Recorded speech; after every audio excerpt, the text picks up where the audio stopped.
Miss na miss na kita, anak. Miss na miss ko na siya, Yani.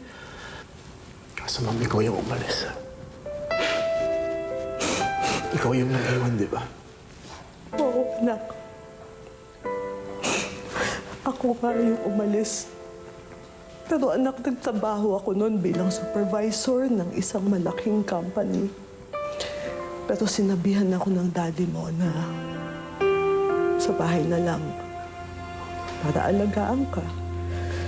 Nung una, nanghihinayang ako, pero nung nakikita ko na lumalaki ka, pinahele kita, nawala na lahat ng panghihinayang ko at pagod ko.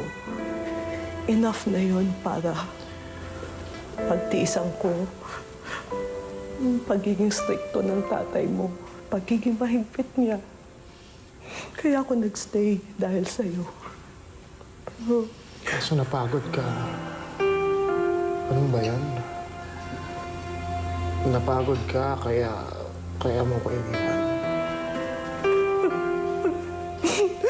oo, anak.